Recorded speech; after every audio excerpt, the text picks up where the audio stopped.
Ai, como eu gostaria de ter a cabeça que eu tenho hoje, quando eu era mais jovem, com a compreensão, a percepção e a esperteza de hoje. Mas isso não é possível, né? Ou será que é? Eu estive lendo O Homem Cão, uma leitura recomendada pelo meu afilhado. E ele tem uma outra cabeça, inclusive costuradinha, ó. Vocês conhecem essa história? Olá, o meu nome é Débora e esse é o canal Leia, dedicado a despertar o gosto pela leitura e a mostrar as possíveis conexões que ela pode criar. Como em um livro, para marcar a página, clique no botão inscrever-se. E para saber quando tem um novo capítulo, deixe o sininho ativado. No capítulo de hoje, eu vou falar sobre como a nossa maturidade pode alterar a forma como a gente lê ou interpreta um livro. E como isso é possível? Através das releituras.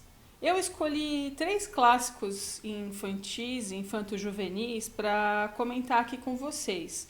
São livros que em algum momento eu li, mas que relendo eles hoje eu tenho uma percepção totalmente diferente da mensagem. O primeiro livro que eu vou falar, vamos ver se você adivinha. Ele já foi traduzido para mais de 250 idiomas. Ele é o terceiro livro mais traduzido do mundo. Provavelmente você já viu alguma frase, já viu o filme ou o desenho.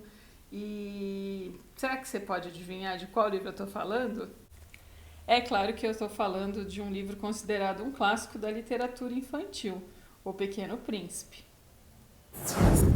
A primeira vez que eu li O Pequeno Príncipe eu era criança e foi em uma edição do Círculo do Livro, história que eu já contei há alguns capítulos atrás. Mas naquela época eu só fiquei encantada pelas imagens, pela história e eu creio que eu não tive a percepção de captar todas as mensagens que o autor queria transmitir. Quando adulta, eu reli o livro O Pequeno Príncipe e aí sim eu tive a percepção das mensagens que o autor provavelmente quis passar, como por exemplo as dualidades, a morte e a vida, o amigo e o inimigo, a sociedade e o indivíduo. E quando o Pequeno Príncipe passa pelo planeta Terra, ele fala inclusive sobre sociedade, comportamento, assuntos que na época eu não tinha maturidade para entender. Hoje, através da releitura, é possível captar todas essas mensagens que o autor queria transmitir. Existe até a famosa frase: o essencial é invisível aos olhos. A gente já viu ela em vários lugares, em camisetas, em canecas, enfim, almofadas. Mas hoje eu poderia dizer que finalmente o essencial ficou visível aos meus olhos através da releitura. Outro livro que eu vou usar como exemplo aqui hoje é Manu, a menina que sabia ouvir, de Michael Ende. Esse é um livro também muito interessante, porque a Manu, que é uma garota que vive na rua, ela é sustentada através de doações que as pessoas fazem para ela. E as pessoas doam para ela alimentos, agasalhos e tudo que ela precisa para sobreviver em troca dela ouvi-los. Ela é toda ouvidos para a comunidade e a comunidade sustenta ela. É muito interessante se a gente for parar para pensar que hoje conseguir ser ouvido é algo muito difícil. Hoje todos querem falar e poucos querem ouvir. E o terceiro, e não menos importante, O Menino do Dedo Verde. É um livro muito interessante. Ele conta a história de Tistu, um menino que é criado fora dos padrões da sociedade. E por isso, talvez, ele tem facilidade de resolver problemas que para os adultos são complexos, mas que para ele é muito simples. Agora, porque ele é o menino do dedo verde, isso eu não vou contar para vocês, porque o meu objetivo é que vocês se interessem pela leitura, por ler os livros. Então eu convido vocês a conhecerem a história do Tistu, o menino do dedo verde.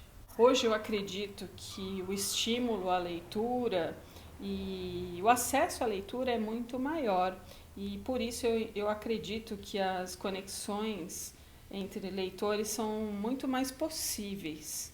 Então eu gostaria que vocês comentassem aqui embaixo sobre livros que vocês leram e foram marcantes, como esses 3 que eu falei, por exemplo, ou sobre releituras que vocês fizeram e tiveram uma nova percepção.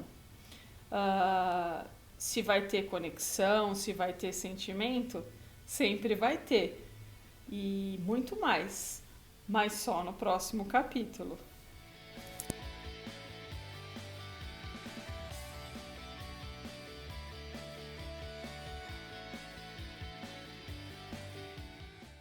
Aí eu vou voltar aqui e contar mais uma mania que eu deixei passar no último vídeo. Eu tenho a mania de colecionar edições do Pequeno Príncipe de alguns países que eu passo ou que os amigos viajam e trazem para mim. Mais uma mania que ia passando desapercebida. E quando eu era pequena não, né? Que eu acho que eu nunca fui pequena. Mas quando eu reli o Pequeno Príncipe, já adulta, eu consegui, claro, pegar outras mensagens das ararinhas verdes gritando.